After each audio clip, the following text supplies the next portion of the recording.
I showed you a video looking at thermal expansion of solids and liquids, and that's what I want to keep messing with here. So this is thermal expansion. We're still sticking with solids and liquids. I just want to do an example. So let's try one. I'm going to do this. Let's say I have a bar like this, and it's actually two pieces of metal that are stuck together. Now I would like to attach these. Maybe there is a point, like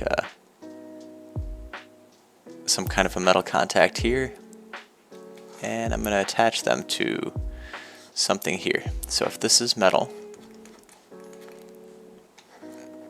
whatever kind of metal, this is metal, and then over here I'm going to say let's let this side be made of silver and let's let this side be made of aluminum. When this heats up, what's going to happen? I'm going to move this metal.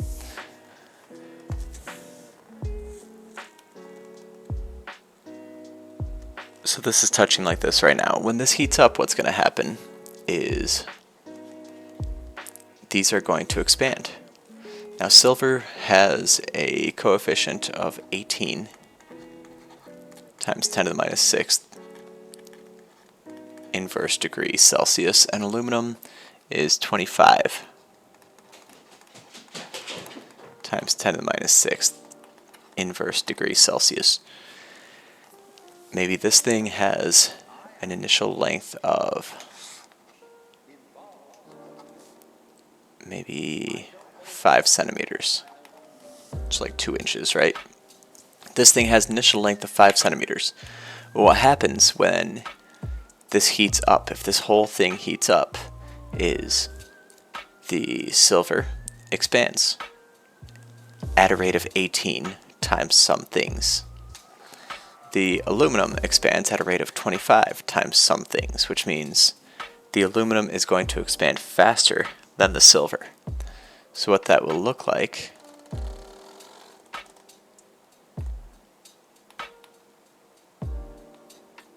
is that the whole thing, because they are fused together, will bend.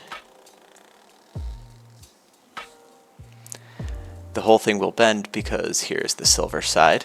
It has gotten a bit longer, but the aluminum side has gotten longer still. I would like to find how much longer each one has gotten, but I also want to give you context. You remember this piece of metal up here that it was touching? You might use this to send electricity through. Maybe you are sending an electrical current through here. Now you give this more electrical current, and because of that more electrical current, the thing heats up. Current wants to go this way, but it can't because there's now a gap. So this turns off your circuit. This is how you make a bistrip breaker. So I'm going to do this. I'm going to find with these values for a certain temperature change. Let's give this thing a temperature change of maybe 40 degrees Celsius. That's a pretty good jump. So for a temperature change of 40 degrees Celsius, let's see what happens to these two different strips. A silver strip, we are saying our change in length is equal to alpha times our initial length times the change in temperature, and we can just plug in. So for the silver, this was 18.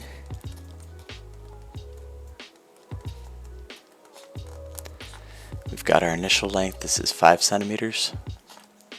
And we've got the change in temperature, which is 40 degrees Celsius. 5 times 40 is 200 times 18. So 2 times 18 would be 36. 200 times 18 would be 3600. Times 10 to the minus 6th. Our degrees Celsius inverse cancels with that, and we get centimeters. This, let's try and get that back into regular scientific notation. 1, 2, 3. This is 3.6 times 10 to the minus 3 centimeters, which is not a big change.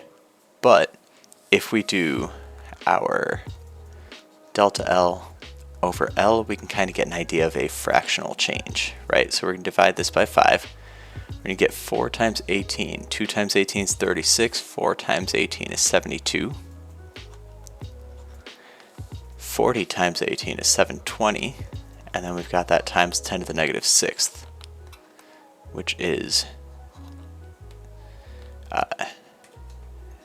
7.2 times 10 to the minus 4th. If we want to turn this into a percentage, we're going to get 7.2 times 10 to the minus 2%,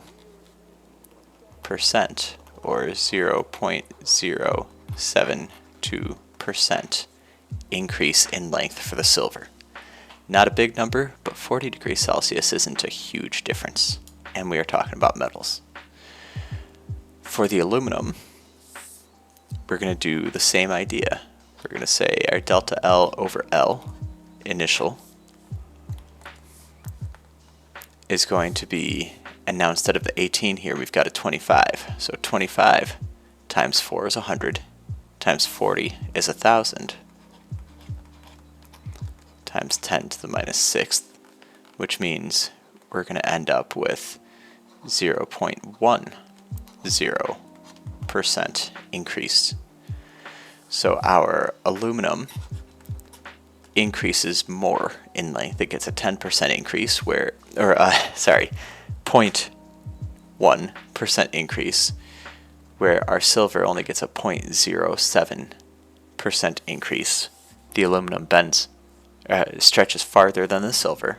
The whole thing bends into part of an arc, and we break our electrical contact.